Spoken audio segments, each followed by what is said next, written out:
Salut encore, moi c'est Georges et je suis dans le domaine de l'e-commerce déjà depuis pas mal de temps, 2018 précisément où j'ai commencé. J'ai appris beaucoup, croyez-moi, c'est pas un... Je préfère souvent dire la vérité aux gens. C'est clair que pour réussir, il faut avoir tous les éléments et toutes les informations possibles afin que vous sachiez dans quoi vous êtes en train de vous mettre, d'y entrer. Alors, premièrement, je vais entrer dans ça et je vais vraiment expliquer de façon terre à terre et de façon très expliquée. D'accord, merci. Alors, la première chose que je vais dire, c'est la connaissance. Il est très important de se former et de maîtriser tout. Voilà déjà la première chose. Et ce qu'on on ne vous dit pas. Mais parfois aussi, je vois souvent des personnes le faire rien qu'en suivant des vidéos sur YouTube et pensent que bon, voilà, ça suffit de pouvoir avoir assez d'informations pour pouvoir se lancer. Ça, c'est archi faux parce que vous allez vraiment vous buter. Et je parle par expérience déjà moi-même. Mais maintenant, ce qu'on ne nous dit pas aussi, la première chose qu'on ne vous dit pas souvent sur la vente en ligne, c'est que la réussite est fixée sur quelques bases principales qu'il faut maîtriser. Le produit que vous devez vendre, la qualité du produit que vous vendez, le service client que vous donnez et la présentation de ce produit-là. C'est très important. Je vais commencer par le premier qui est la recherche du produit. C'est une partie qui est très importante, très cruciale. Il est important de connaître ce que les gens veulent. Vous êtes en train de proposer un produit qui va aider des personnes. Il faut donc connaître quelles sont ces personnes qui recherchent cela. Mais pas seulement ça, mais aussi se focaliser sur qu'est-ce que les autres personnes offrent. Du moins, la concurrence. Est-ce que c'est un marché que si je me mets à vendre, c'est un produit, si je me mets à vendre, je vais avoir mes marges. Mes marges ne vont pas être bouffées par la concurrence parce que c'est ça aussi des choses qu'il faut savoir et connaître. Donc, la première chose que je dirais quand vous regardez, c'est qu'il faut connaître ce qu'on ne vous dit pas, c'est la recherche. Dans la recherche du produit, il faut connaître la concurrence. Le marché Amazon peut être très concurrent. Il peut avoir une très forte concurrence à l'intérieur. Et si on ne sait pas comment s'y prendre, on va facilement se décourager. Numéro 2, l'aspect juridique. Alors, c'est pas seulement créer un GVEB.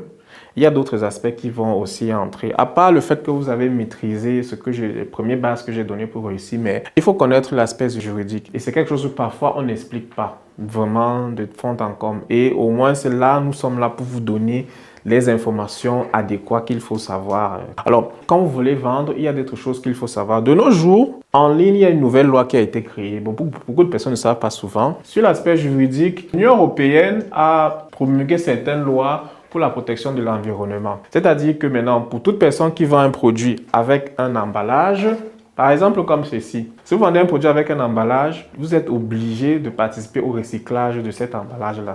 Ça veut dire que vous devez payer, vous en tant que vendeur, cette loi. Et là, c'est une loi EPR. C'est toute personne qui fait dans le e-commerce et qui doit connaître ça. Maintenant, quand vous vendez maintenant aussi des produits électroniques, par exemple comme ce micro, tout ce qui est électronique, vous devez aussi participer à le recyclage de ce produit-là. Et là, c'est ce qu'on appelle oui. Donc, voilà les choses qu'on ne sait pas souvent et on se lance d'abord comme ça. Maintenant, il y a un autre facteur qu'on ne vous dit pas aussi, c'est si vous êtes en mesure de pouvoir créer l'entreprise en Allemagne. Parce que déjà, sur le plan juridique, certaines personnes n'ont pas cette possibilité-là. Et maintenant, il faut savoir, il y a des moyens de contournement. C'est un business en ligne. Le e-commerce se fait en ligne. Donc, la juridiction n'est pas limitée à un seul pays. Donc, vous pouvez avoir une entreprise qui est basée ailleurs et vendre toujours en Allemagne. Mais il faut savoir comment ça se passe. Il faut exactement savoir comment ça se passe. Donc, l'aspect juridique, voilà les choses. Il faut savoir que l'aspect juridique, c'est très important parce que, de par mon expérience, c'est ça qui prend souvent plus de temps. Mettre sur pied un business e-commerce, généralement, ne prend pas trop de temps que l'aspect juridique, surtout quand on est en Allemagne. Ici, en Allemagne. Alors, la création de Amazon, mettre sur pied Amazon, ce n'est vraiment rien. Je prends juste l'exemple d'Amazon. Ce n'est vraiment rien, ça prend pas de temps. Mais, c'est souvent l'aspect juridique. Donc, être en ligne, donc c'est-à-dire avoir le GVEB, son GVEB Shine, Steuernummer, tout ceci là, il faut faire il faut faire des bandes en ligne. Et c'est souvent ça qui peut prendre plus de temps. Donc, ce sont des choses qu'on ne dit pas souvent, mais qu'il faut connaître déjà. Donc, déjà être préparé, premièrement. Et je vais donc aller maintenant ici dans l'aspect qui est très important. Je crois que c'est la raison pour laquelle la plupart d'entre nous viennent se lancer dans le e-commerce et c'est le fait qu'on veut gagner de l'argent. Donc, c'est l'argent. Et j'ai souvent vu beaucoup de fois, vous savez les amis, c'est quelque chose qui, moi personnellement, je me suis dit, il fallait que je me focalise sur l'accompagnement des personnes qui veulent se lancer et aussi faire dans ce domaine. Parce que, évidemment, il y a beaucoup d'informations qu'on donne sur YouTube qui ne sont pas vraies. Je vais vous montrer quelque chose là maintenant. Alors, généralement, quelqu'un va vous dire, voilà, on se focalise sur le chiffre d'affaires, que voilà, j'ai gagné 8000, j'ai gagné telle somme. Alors, on va regarder ensemble ici, là, maintenant. OK. Alors, si vous voyez bien, ici, c'est l'exemple de vente qui a été fait cette année, le mois de février. Et bien évidemment, ici, vous voyez le chiffre d'affaires. Ça, c'est en dollars. Nous sommes à 11 329 de chiffre d'affaires. C'est bon, n'est-ce pas? C'est quelque chose de bien.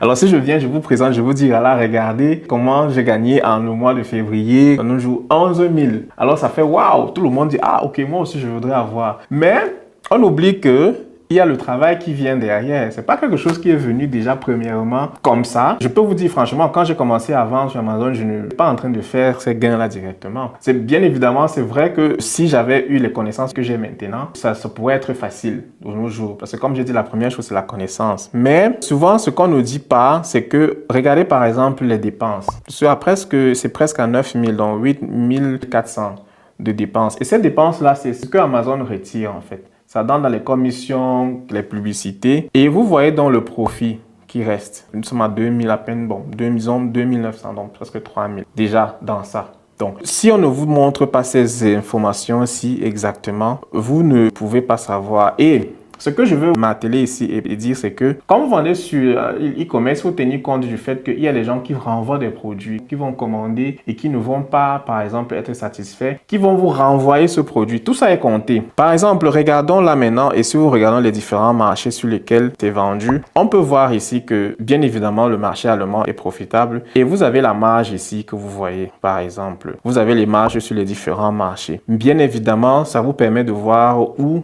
il faut concentrer ses efforts. Mais il est important de savoir que la marge bénéficiaire est importante et aussi le bénéfice. Parce que là maintenant, dans ce chiffre-ci, il faut savoir qu'il y a l'achat de la marchandise encore à tenir compte. Donc, voilà déjà un aspect très important que je voulais vous expliquer. Un des secrets qu'on ne dit pas, c'est souvent dans ça que beaucoup de personnes veulent se lancer. Sachez que dans le business Amazon est un business ou bien le e-commerce en général, est beaucoup plus... C'est une entreprise comme toutes les autres. Il faut avoir le mindset adéquat. Donc, savoir déjà que ce n'est pas souvent aussi facile qu'on le pense.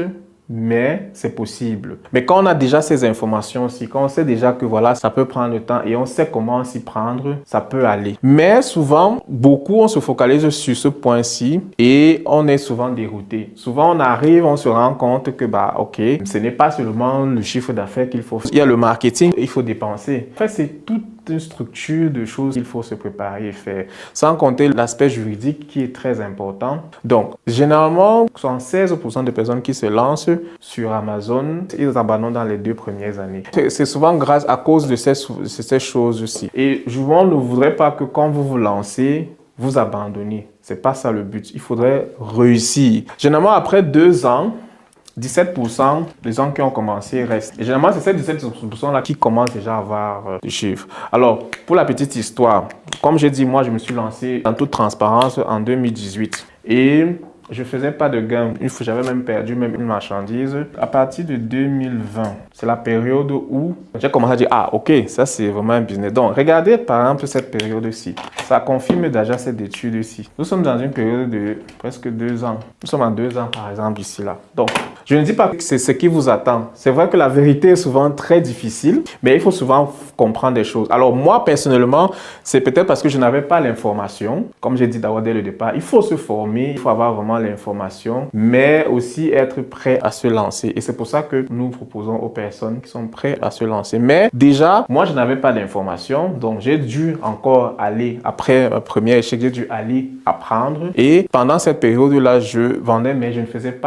presque pas de gains. Donc, du moins, les gains, à un moment donné, ça commence à égaler les dépenses. Mais s'il n'y a pas cette détermination-là, à un moment donné, je vais dire, bon, voilà, ça prend mon temps et j'abandonne. Donc, ce sont des choses qu'il faut savoir déjà dès le départ et les choses qu'on ne vous dit pas en fait que effectivement c'est ça. Et ce qu'on nous dit pas aussi c'est que Amazon a beaucoup de frais qui coupent aux personnes. C'est vrai, Amazon FBA est facile. Vous êtes chez vous, ce sont eux qui gèrent la commande, ils envoient. Mais il faut savoir que l'envoi par exemple au client, c'est vous qui payez, c'est vous qui êtes facturé. Et quand le client lui-même encore décide de renvoyer, ça ne le plaît pas, il renvoie à l'entrepôt. C'est vous qui payez le produit. Quand c'est revenu, vous devez savoir ce que vous allez faire avec ce produit parce que ce n'est plus considéré comme neuf. Et quand vous avez ces informations, vous connaissez maintenant ce qu'il faut faire. Alors, l'une des choses que moi, je propose souvent, c'est de diversifier. À un moment donné, quand vous vendez déjà bien, pensez déjà à diversifier. Parce que certaines choses sont fixes. Donc, vendez sur d'autres plateformes. Vous créez votre propre site Internet même. Vous faites tout un système, vous faites des marques qui vendent spécifiquement sur un truc. Et à un moment donné, vous vendez même aussi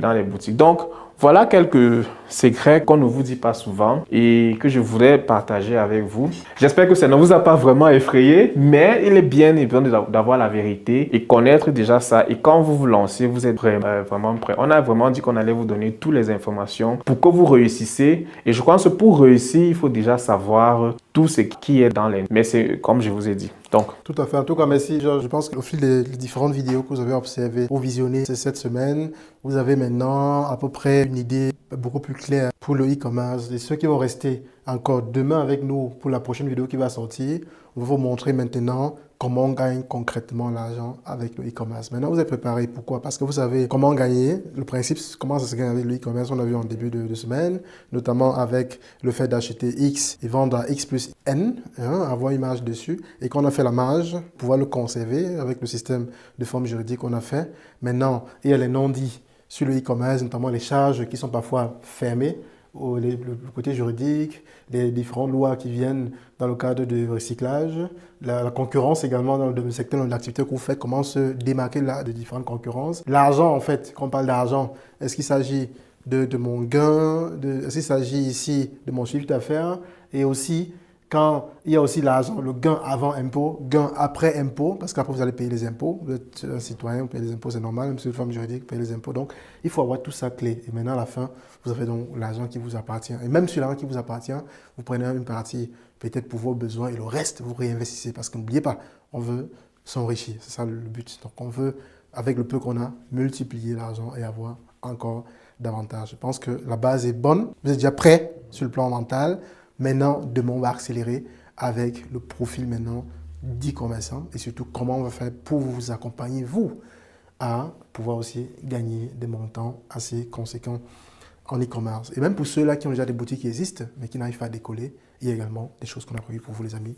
On reste concentré et surtout, si vous avez des questions jusqu'ici, préparez-les, envoyez par message, en commentaire, ainsi de suite. On est là pour vous aider et pour faciliter la tâche pour que vous aussi, vous puissiez gagner l'argent avec l'e-commerce en 2024. C'était Franklin et Georges. On se voit simplement dans quelques jours pour la prochaine vidéo. Bye bye.